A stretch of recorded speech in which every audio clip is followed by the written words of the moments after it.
Welcome to Ask Lincoln. Hey everyone, welcome back to the show. Today we've got a hot topic on our hands, and we're diving into some serious political drama. It's been all over the news, Twitter, and even memes. California versus Trump. The Golden State is clashing with the Trump administration on immigration policies, and let's just say, things are getting interesting. From sanctuary state policies to threats of secession and even Elon Musk's mysterious involvement, there's a lot to unpack. But to help us break it all down, I've got the one, the only, Abe Lincoln here with us today. Abe, how's life in the digital age treating you? The usual.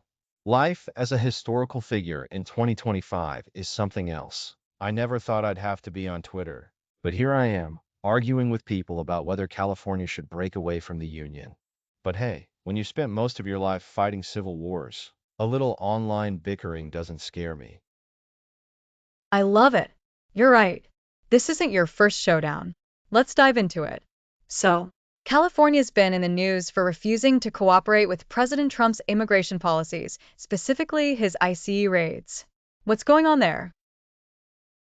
Well, it's like I always say, the more things change, the more they stay the same. Back in my day, we were debating states' rights, but now it's 2025. And California is basically saying, hey, federal government, take a hike. Newsom's pushing back against Trump's ICE raids, and the governor's been really vocal about it. He even called Trump a dictator. Now, I know a thing or two about leadership, but even I've got to say, sending in federal troops to a state in your own country feels a little extra, don't you think? Right? That's not something you see every day. I mean, we're talking about National Guard troops being sent to LA for protests. The streets turned into a mini war zone.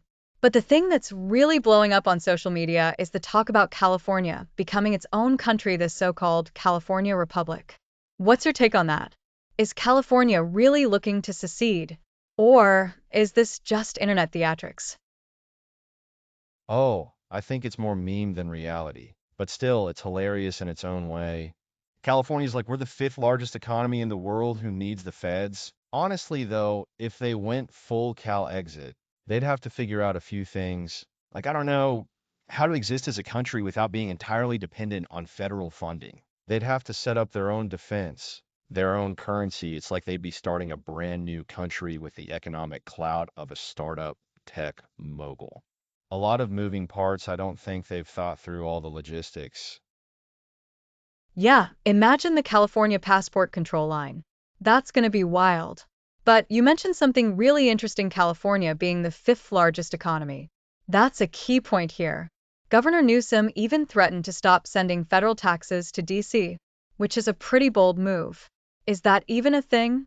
Could California pull that off? Now that, my friend, is some next level financial drama. California is a donor state, meaning they pay more in taxes than they get back from the feds.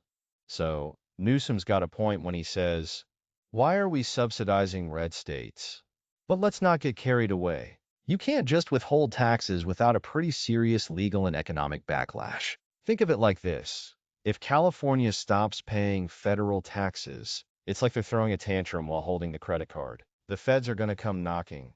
And trust me, I've seen a thing or two about the government getting its money when you owe. You pay. True, very true. That could get pretty messy. But shifting gears here, Elon Musk, he's been getting a lot of attention lately in all this, throwing in his 2 cents on Twitter. He's publicly clashing with Trump now, making it clear he's not on Team Trump anymore. What do you think?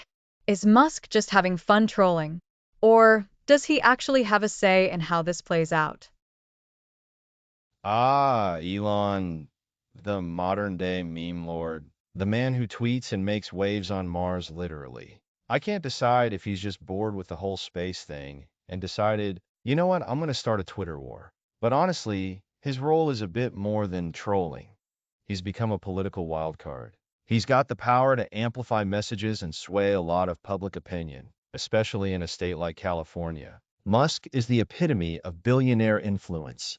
His words can move markets, And now it looks like they're shaking the political landscape too. I think he's leaning into this because he sees it as his moment to break away from Trump while still playing the Silicon Valley angle. It's like he's decided, I can't just build rockets, I have to launch a few political ones too. Yeah, it's like watching Elon start his own political space program. But let's talk about meme culture for a second. Everything about this drama ICE raids, sanctuary policies, even Musk's involvement seems to be getting turned into memes. How does meme culture shape the way we perceive these serious issues? Is it all just jokes? Or are we seeing some deeper political commentary from the internet? Oh, memes are the new soapbox. In my day, we had pamphlets. Now it's TikToks, viral hashtags, and 100 emojis flying everywhere. The truth is, memes aren't just for laughs anymore. They shape public perception. You've got California's critics calling it a lawless, chaotic state, while others are celebrating it as a freedom fighter. The whole California Republic meme is a mix of sarcasm and serious rebellion, and you can't tell if people are joking or genuinely serious. The wild thing is, these memes fuel real political discourse, even though they're wrapped in humor. It's ironic, but it's also how we talk about the issues these days. And guess what? The politicians are picking up on it too. They know memes can spread faster than any policy proposal. So, in a way, memes are the modern political commentary. Love it. Now, before we wrap up, I want to zoom out a little. All this drama in California, from the protests to the tax rebellion to the memes, what do you think this all means for America's future? Are we headed for a second civil war? Or is this just a cultural clash playing out on social media? It's more of a culture war than a civil war. My friend, we're seeing two Americas here, one that believes in strong federal oversight and one that wants to assert its rights to do its own thing. California's resistance is, in a way, the most extreme expression of this divide. But in the grand scheme of things, I don't think we're headed for a physical showdown. At least I hope not. What we're seeing is more like cultural secession, where states and regions are just drawing sharper lines in the sand. These battles are fought with rhetoric and media, not muskets. So, no Civil War 2.0 just yet. Huh. Maybe just more Twitter wars and a lot of memes? Exactly. It's all the drama, none of the bloodshed. Though knowing how social media works, I'm not ruling out a few keyboard warriors dressing up like soldiers, having a cosplay battle over it. Well, as long as they keep it to the memes and not the muskets, I think we'll be fine. All right, Abe, I've got to say, this has been an enlightening conversation. We might have to bring you back for more historical wisdom mixed with modern chaos. Anytime, my friend. I'll be here making memes and making history. Just don't ask me to sign any new declarations of independence. I've done enough of that in my day. All right, that's it for today, folks.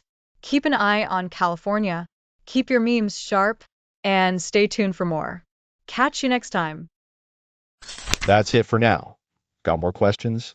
Subscribe and ask me live. I'll answer right in the stream. I'm Abraham Lincoln. See you next time.